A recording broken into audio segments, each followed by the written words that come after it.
ಪಂಜಾಬ್, ಕೇರಳ, ಕರ್ನಾಟಕ ಸೇರಿದಂತೆ ಈ ಮಂತ್ರವಾದಿ ಕೈಯಲ್ಲಿ ಹತರಾದ ಮಕ್ಕಳ ಸಂಖ್ಯೆ 22 ದಾಟಿತ್ತು.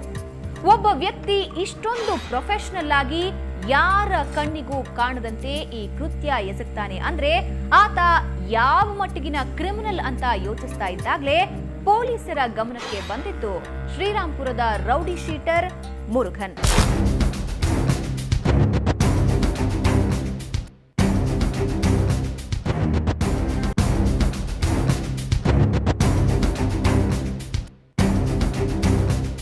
ಆಗ ನಮ್ಮ ಶ್ರೀರಾಂಪುರ ಲಿಮಿಟ್ಸ್ ಅಲ್ಲಿ ಕೆಲವು ರಾಬಿಗಳು ಆಗ್ತಾ ಇತ್ತು. ಯಾಕಂದರೆ ಈ ಮೇನ್ ರೋಡ್, ರಾಜಾಜಿನಗರ ಮೇನ್ ರೋಡಲ್ಲಿ ಏನಿದೆ ಅದು ಒಂದು ಶಂಕರಲಿಂಗ ಪಾಂಡೆ ಹೋಟ್ಲ್ ಅಂತ ಇತ್ತು ಆಗಿನ ಕಾಲದಲ್ಲಿ. ಅದ್ರ ಮುಂದೆ ಒಂದು ರಾಬರಿಗಳಾಗ್ತಾ ಇತ್ತು. ಅದರಾಗಿ ರಾಬರಿ ಕೇಸು ಡಿಟೆಕ್ಟ್ ಮಾಡಬೇಕು ಮತ್ತು ಈ ಚೈಲ್ಡ್ ಮರ್ಡರ್ ಕೇಸು ಡಿಟೆಕ್ಟ್ ಆಗಬೇಕು ಅಂತ ಹೇಳಿದ್ರೆ ನಾವು ಕೆಲವು ರೌಡಿಗಳಿಗೆ ಮತ್ತು ಕೆಲವು ಈ ರಾಬರಿ ಮಾಡೋರು ಅವ್ರಿಗೆಲ್ಲ ಕರ್ಕೊಂಡು ಬಂದೆ ನಾವು ಇಂಟ್ರಾಗೇಷನ್ ಮಾಡ್ತಾ ಇದ್ವಿ. ಇಂಟರ್ಸೆಪ್ಟ್ ಮಾಡಿದ್ದೆ. ಅವರು ಸಸ್ಪೆಷನ್ ಇದ್ದರು. ಯಾವುದರಲ್ಲಿ ಈ ರಾಬರಿ ಮತ್ತು ಈ ಡಕಾಯಿತಿ ಕೇಸ್ಗಳ ಸಸ್ಪೆಷನ್ ಇತ್ತು.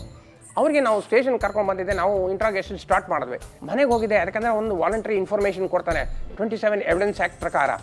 ಇದರಲ್ಲಿ ನಾವು ಏನು ಮಾಡೋದು, acting upon the information of that accused information ಸ್ಟೇಟ್ಮೆಂಟಲ್ಲಿ ನಾನೇನು ಮಾಡಿದೆ, ನಾನು ಮತ್ತು ಶಿವಸ್ವಾಮಿ ನಾವೆಲ್ಲ ಇಬ್ಬರು ಎಲ್ಲ ಹೋದ್ವಿ. ನಮ್ಮ ಟೀಮು ನಾವು ಹೋಗಿದ್ದೆ. ಅವ್ರ ಮನೆಗೆ ಹೋದಾಗ ಏನಾಗೋಯ್ತು ಅಂತ ಹೇಳಿದ್ರೆ ಸರ್ಚ್ ಮಾಡೋವಾಗ ಒಂದೇ ಒಂದು ಚಂಬಿತ್ತು.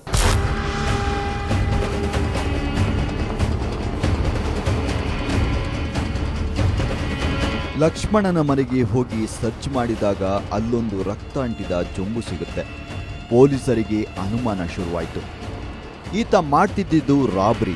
ಹತ್ಯೆಯ ಆರೋಪಿ ಅವನಾಗಿರಲಿಲ್ಲ. ಆದರೆ ರಕ್ತ ಅಂಟಿದ ಚೊಂಬು ಹಲವು ಸಂಶಯಕ್ಕೆ ಜಾಗ ಮಾಡಿಕೊಡ್ತು. ಪೊಲೀಸ್ ಬುದ್ಧಿನಲ್ಲಿ ಕೇಳಬೇಕಲ್ಲ, ನಾವು ಕೇಳಿದ್ವಿ. ಸಾರ್ ಅದು ದೊಡ್ಡ ಕತೆ ಇದೆ ಸಾರ್ ಅಂತ ಹೇಳಿದೆ. ಏನಾದ್ರು ಕತೆ ಅಂತ ಹೇಳಿದೆ. ಸಾರ್ ಅದು ಅದು ಅದು ಇದು ಅಂತ ಹೇಳಿದೆ. ಅವನು ಸ್ವಲ್ಪ ಯಾಮಾರಕ್ಕೆ ಶುರು ಮಾಡ್ದ.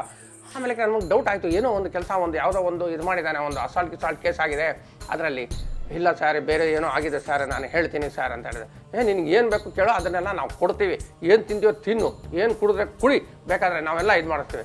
ಸರ್ ಹೇಳ್ತೀನಿ ಸರ್, ನಾವು ಸ್ಟೇಷನ್ಗೆ ಹೋದ್ರೆ ಹೇಳ್ತೀನಿ ಸರ್ ಅಂತ ಹೇಳ್ದ. ನಮಗೆ ಬಹಳ ಡೌಟ್ ಬಂತು. ಸರಿ, ಯಾವಾಗ ಒಂದು ಎವಿಡೆನ್ಸ್ ಸಿಗ್ತಾವೋ, ಆ ಚಂಬಲ್ಲಿ ಒಂದು ರಕ್ತ, ದಟ್ ಇಸ್ ಎನ್ ಎವಿಡೆನ್ಸ್ ಆಗೋಯ್ತು ನಮಗೆ. ಹೌದು, ಎವಿಡೆನ್ಸ್ ಸಿಕ್ಕಿತ್ತು.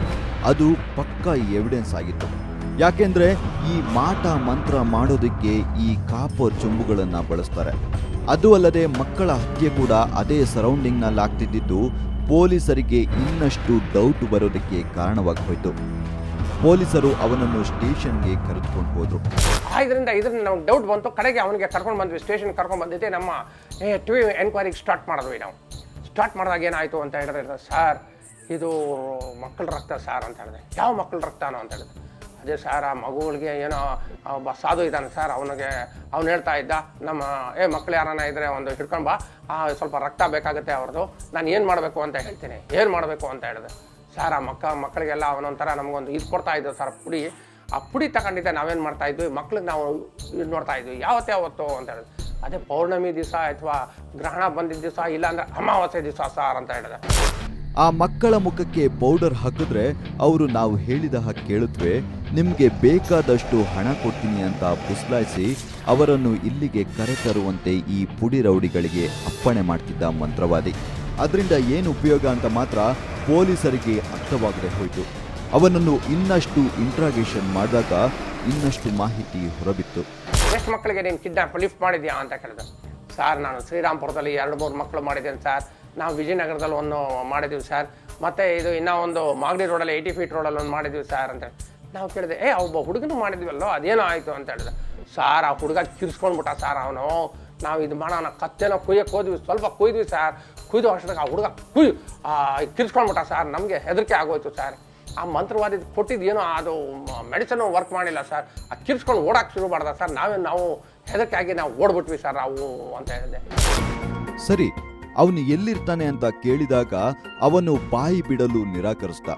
ಇಷ್ಟೆಲ್ಲ ಹೇಳಿದ್ಯಾ, ಇದನ್ನ ಹೇಳು, ನಿನಗೆ ಶಿಕ್ಷೆ ಆಗದೆ ಇರೋ ಥರ ನಾವು ನೋಡ್ಕೋತೀವಿ ಅಂತ ಒಳ್ಳೆ ಮಾತಲ್ಲಿ ಬಾಯಿ ಬಿಡಿಸಿದಾಗ ಅವನು ಹೇಳಿದ್ದು, ಸರ್ ಬೇರೆಲ್ಲೂ ಇಲ್ಲ, ಈ ಶ್ರೀರಾಂಪುರ ಸ್ಮಶಾನದಲ್ಲೇ ಇದ್ದಾನೆ ಅಂತ ಮಾಹಿತಿ ಕೊಡ್ತಾನೆ. ಪೊಲೀಸರಿಗೆ ನಗಬೇಕೋ ಅಳಬೇಕೋ ಒಂದು ಗೊತ್ತಾಗದೆ ಹೋಯ್ತು.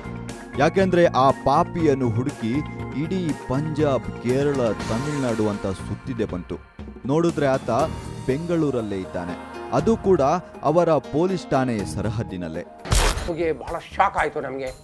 ಯಾವಾಗ ಶಾಕ್ ಆಯಿತೋ ಇಲ್ಲ, ಎಲ್ಲಿ ತೋರಿಸ್ಬಾ ಅಂತ ಹೇಳಿದೆ. ನಾವು ಹೋದ್ವಿ. ನಾವು ಹೋದಾಗ ಆ ಇದರಲ್ಲಿ ದೂರದಿಂದಾನೇ ನಮಗೆ ತೋರಿಸ್ತಾ, ಸರ್ ಇದೇ ಸಾಯಿಬಾಬಾ ಮಶಾಣ, ಸರ್ ಇದೇ ಸಾಯಿಬಾಬಾ ಮಶಾಣ, ಇಲ್ಲೇ ಇವನು ಇರೋದು ಸರ್. ಏನೋ ಹೆಸರು ಒಂದು ಸರ್, ಸಾಧು ಲಕ್ಷ್ಮಣಗಿರಿ ಅಂತ ಹೇಳಿದೆ, ಅವನ ಹೆಸರು ಸರ್ ಅಂತ ಹೇಳಿದ್ವಿ. ನಾವು ಸಡನ್ನಾಗಿ ಹೋಗಿದ್ದೆ, ನಾವು ಅವನಿಗೆ ಡಿಸ್ಟರ್ಬ್ ಮಾಡಲಿಲ್ಲ. ಅವನಿಗೆ ಸಾಧು ಲಕ್ಷ್ಮಣಗಿರಿ ನಾವು ಸ್ವಲ್ಪ ಒಂದು 2-3 ದಿವಸ ಆಯಿತು. ಆಗ ಅಮಾವಾಸ್ಯೆ ಹತ್ತಿರ ಬರ್ತಾ ಇತ್ತು. ಆದ್ದರಿಂದ ಸರ್ ನಾವು ಟೀಮ್ ಅವ್ರು ಏನು ಮಾಡಿದ್ರಿ, ಸರ್ ಇದು ಅಮಾವಾಸ್ಯೆ ದಿವಸನೇ ಮಾಡೋಣ ಸರ್, ಆಗ ಪೂಜೆ ಗೀಜೆ ಮಾಡಿರ್ತಾನೆ ಅಂತ ಹೇಳಿದೆ. ನಾವು ಇದು ಮಾಡ್ಕೊಂಡ್ವಿ, ಖಾತ್ರಿ ಮಾಡ್ಕೊಂಡಿದ್ದೆ. ಅಮಾವಾಸ್ಯೆ ರಾತ್ರಿ ಮಿಡ್-ನೈಟಲ್ಲಿ ನಾವು ಹೋದ್ವಿ. ಪಕ್ಕಾ ಪ್ಲಾನ್ ರೆಡಿ ಆಯ್ತು. ಈ ಪುಡಿ ರೌಡಿಯ ಸಾಕ್ಷಿಯಿಂದ ಅವನನ್ನು ಹಿಡಿಬಹುದಿತ್ತು. ಆದ್ರೆ ರೆಡ್ ಹ್ಯಾಂಡ್ ಆಗಿ ಅವನನ್ನು ಹಿಡಿಯೋ ಆಸೆ ಇತ್ತು ಪೊಲೀಸರಿಗೆ. ಅಂದು ಅಮಾವಾಸ್ಯೆ, ಮಧ್ಯರಾತ್ರಿಯಲ್ಲಿ ಕಾದು ಕೂತಿತ್ತು ಪೊಲೀಸ್ ಪಡೆ. ಆ ಪುಡಿ ರೌಡಿ ತೋರಿಸಿದ ಜಾಗದಲ್ಲಿ ಕಾದು ಕೂತಿದ್ರೆ ಆ ಸಾಧು ಲಕ್ಷ್ಮಣಗಿರಿ ಇನ್ನೊಂದು ಕಡೆಯಿಂದ ತನ್ನ ಪೂಜೆ ಶುರು ಹಚ್ಚಿಕೊಂಡಿದ್ದ. ಯಾವ ಸಂಶಯಕ್ಕೂ ಎಡೆ ಮಾಡಿಕೊಡದೆ ಅವನ ಬಳಿ ಮೆಲ್ಲನೆ ಹೆಜ್ಜೆ ಹಾಕಿತ್ತು ಪೊಲೀಸ್ ಪಡೆ.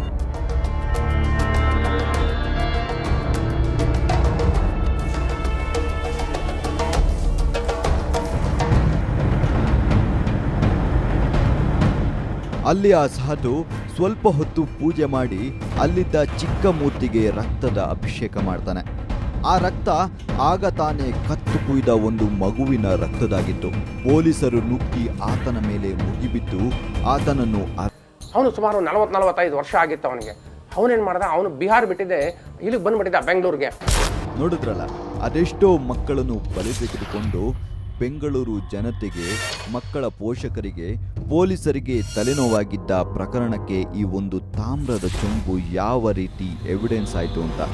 ಸತ್ಯಕ್ಕೆ ಸಾವಿಲ್ಲ ಅನ್ನೋದು ಇದಕ್ಕೆ ಅಲ್ವೇ?